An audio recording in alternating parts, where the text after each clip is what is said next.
I want you to hit me as hard as you can. If you're a fan of JoBlo, you're very familiar with the Marvel Cinematic Universe, a saga that encompasses and eclipses the world of film. With 23 and soon to be 24 films that have collectively grossed almost $25 billion at the box office, the MCU stormed Hollywood, solidifying the superhero film as its own genre. Even though they've noticeably received flack for not being quote-unquote real cinema, the box office, audience scores, and critics' reviews don't lie. Marvel has created a cinematic giant.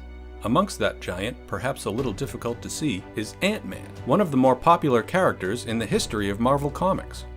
Created in 1962 by Stan Lee, Jack Kirby, and Larry Lieber, Ant-Man, also known by his civilian name Hank Pym, was a biophysicist who became a superhero after discovering a chemical substance which he called Pym particles that would allow him to shrink down in size. Throughout his appearances in Marvel Comics, Ant-Man was the little engine that could. In fact, if you look in the comics at the founding members of the Avengers, Ant-Man is in there, somewhere. He was one of the 5 founding members. If you look through Marvel's biggest moments, Ant-Man is there, if you squint. Even one of the most successful story arcs in Marvel Comics history, The Age of Ultron, only took place because of Hank Pym, who unfortunately was the creator of Ultron. So when we talk about the MCU, its impact on cinematic history, and the Avengers, the centerpiece of the franchise, perhaps the most amazing thing is that Ant-Man ever made it in. The main reason he did wasn't because of his history in the comics, or being a founding member of the Avengers. It wasn't even for creating one of Marvel's most notorious monsters. It was because of the passion one filmmaker had for the character, and unfortunately, that filmmaker wasn't the filmmaker that brought him to life on the big screen. Hey, at least it got made, right? But that's not all. With the behind-the-scenes drama between a studio and its director, cast and crew dropping from the production like flies, or ants, and a decade's worth of delays and rewrites, you gotta ask yourself, what the f*** happened to this movie?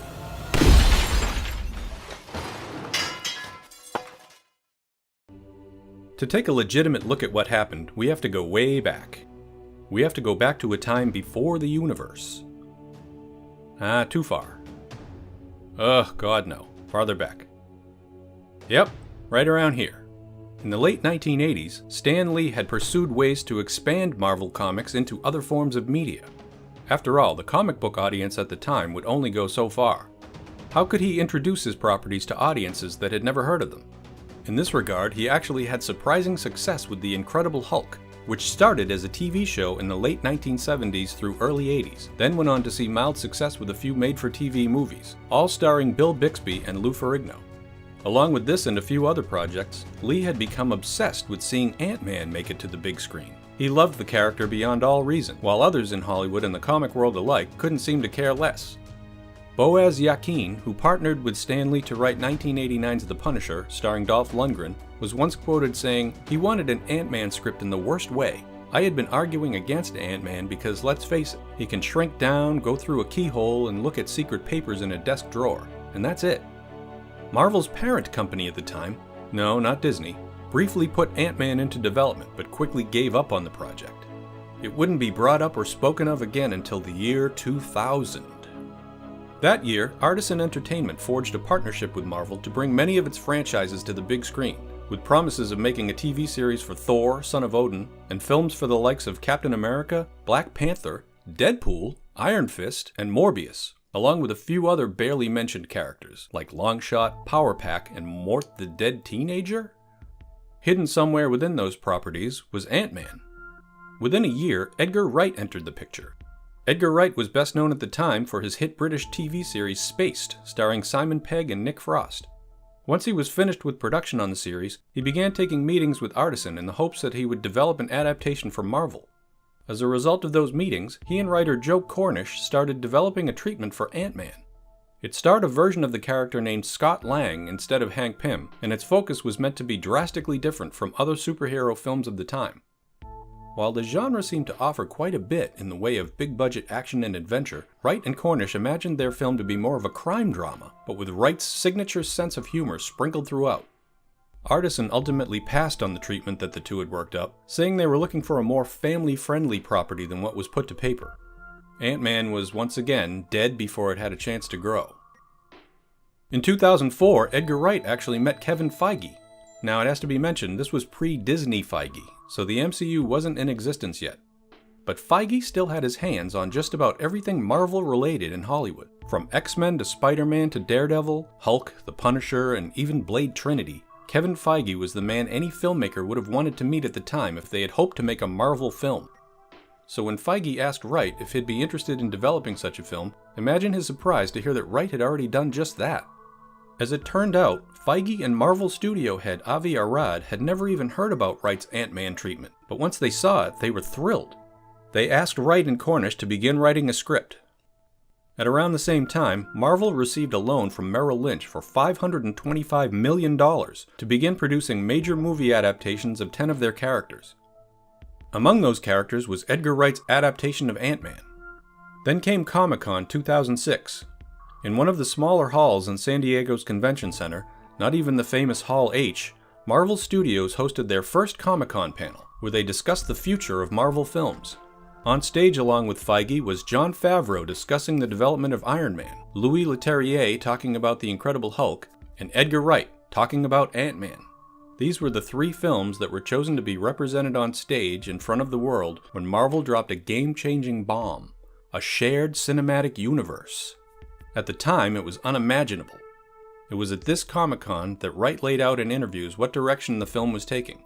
It was still planned to focus on Scott Lang, but there would be moments where you would see Hank Pym in action as Ant-Man in the 1960s. Then eventually the two would cross paths.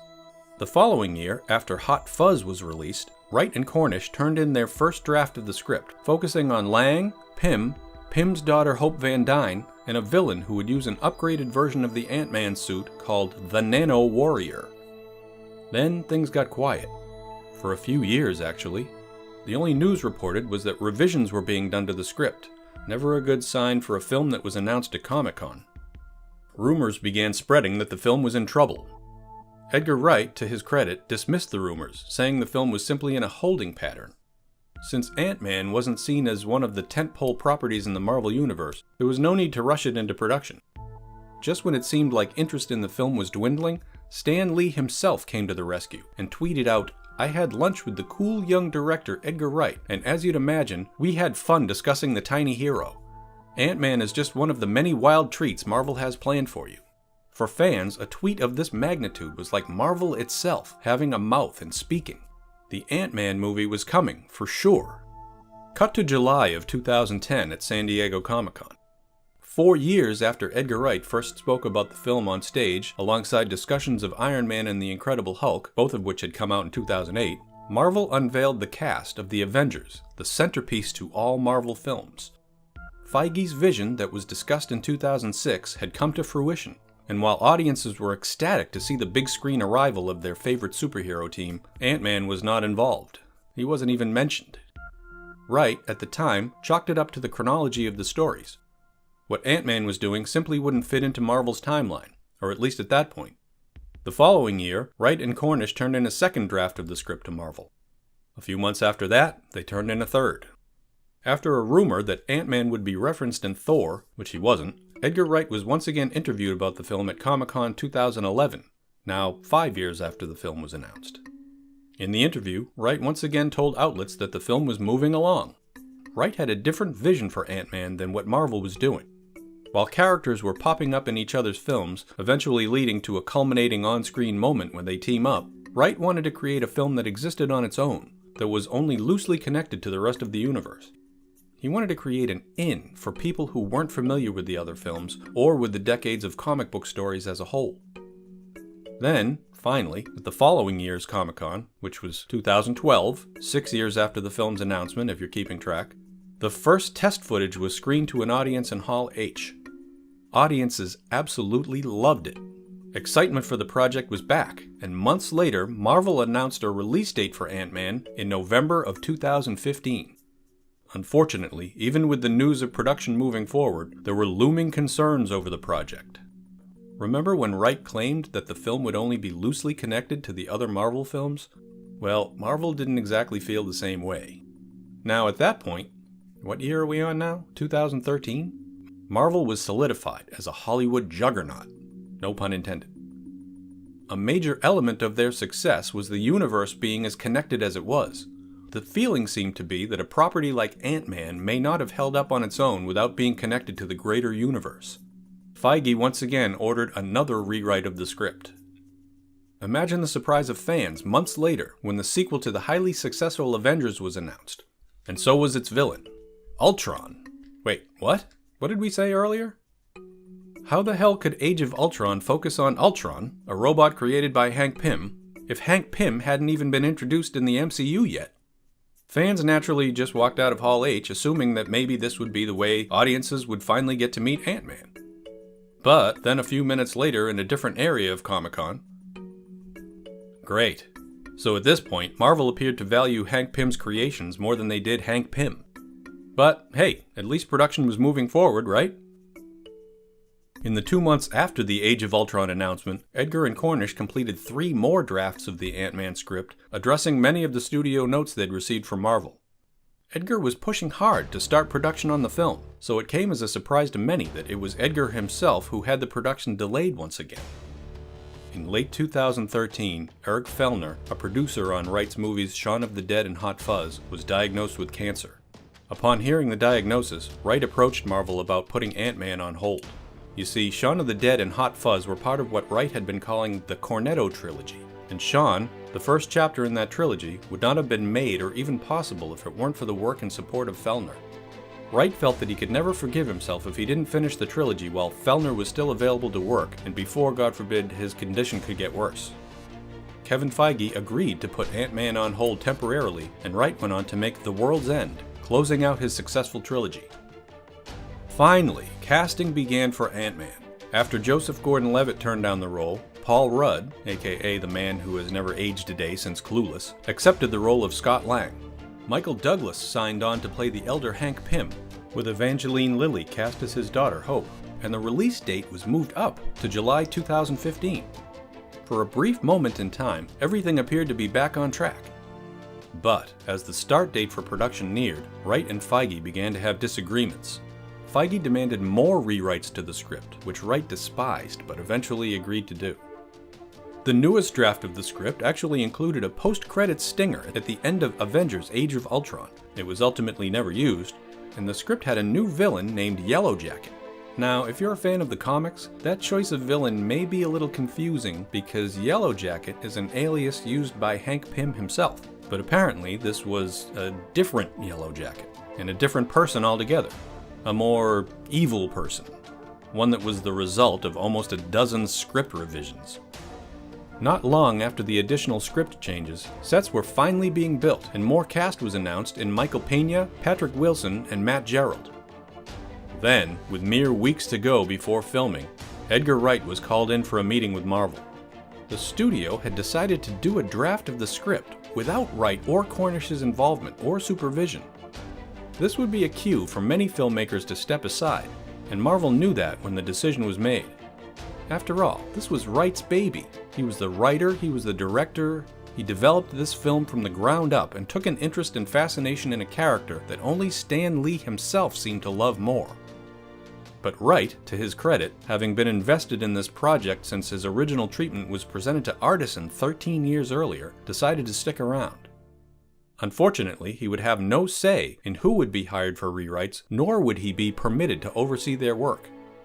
In May of 2014, Wright received what Marvel considered to be the final script, and within 24 hours, he set up a meeting with Marvel executives to announce that he was leaving the project. Marvel informed news outlets that they and Wright had parted ways because of differences in their vision for the film. Marvel swiftly began floating other possible directors to the press, but the dominating aspect of this story was easily Wright's departure. In the following days there was an outpouring of support. Cinematographer Bill Pope and composer Stephen Price both left the project. Joss Whedon, in a rare act of defiance to the people who helped make him a household name, tweeted a picture of himself holding up a Cornetto ice cream, the object of affinity in Wright's 3 major films, to show solidarity with the director. It's always tricky when we look back in hindsight, so this should be perfectly clear. This was a very bad look for Marvel. Possibly the worst look the studio has ever had. Well, at least until this whole debacle. Oh, the inhumanity. Adam McKay was approached by Marvel and his good friend Paul Rudd about taking over directing duties on the film, but he turned the production down the next day, although he did help tinker with the script enough to end up with a screenplay credit with Rudd. But the movie still needed someone in the director's chair, and quickly if it was going to hit its production start date in August of 2014. Among the other names considered or approached were Rawson Marshall Thurber, Nicholas Stoller, and Zombieland director Ruben Fleischer. But the job landed in the hands of Peyton Reed. It wasn't Reed's first time playing in the Marvel superhero sandbox. He was originally set to direct Fox's first Fantastic Four movie in the early 2000s before he departed the project over, you guessed it, creative differences. That still wasn't the end of the Ant-Man churn. Characters to be played by actors Kevin Weisman and Matt Gerald were reportedly cut from the script, and the movie's production delay caused Patrick Wilson to depart over scheduling issues just before Ant-Man's very long-awaited presentation at San Diego Comic-Con in 2014. Regardless, that summer, Ant-Man was finally on stage at Comic-Con. Corey Stoll was announced as the film's villain, Yellowjacket, and the cast seemed to get along very well. Everything appeared to be going smoothly behind the scenes. Well, almost everything. Marvel was treated to one day of calm in the storm, as the following day Michael Douglas revealed that Pym's motivation throughout the movie would be the death of his wife, Janet Van Dyne, better known as the Wasp. This didn't sit well with fans, as a major female hero in the Marvel Universe would seemingly be put to death, and not even on screen, just to make a male character sad. Before the day was through, the hashtag JanetVanCrime was trending on Twitter. By December of that year, principal photography on Ant-Man was wrapped. The film that took Edgar Wright over a decade to develop was finished filming within 4 months. After excitement around the teaser and trailer releases, the film finally opened on July 17, 2015, with $57 million for its first weekend, making it the second lowest opening for a Marvel film, behind only 2008's The Incredible Hulk. And let's be honest, who even counts that film? Ant-Man went on to gross $180 million in North America and $339 million at the foreign box office, bringing its worldwide total to $519 million, on a reported cost of $130 million. Variety reported that the film succeeds well enough as a genial diversion and sometimes a delightful one, predicated on the rarely heeded Hollywood wisdom that less really can be more.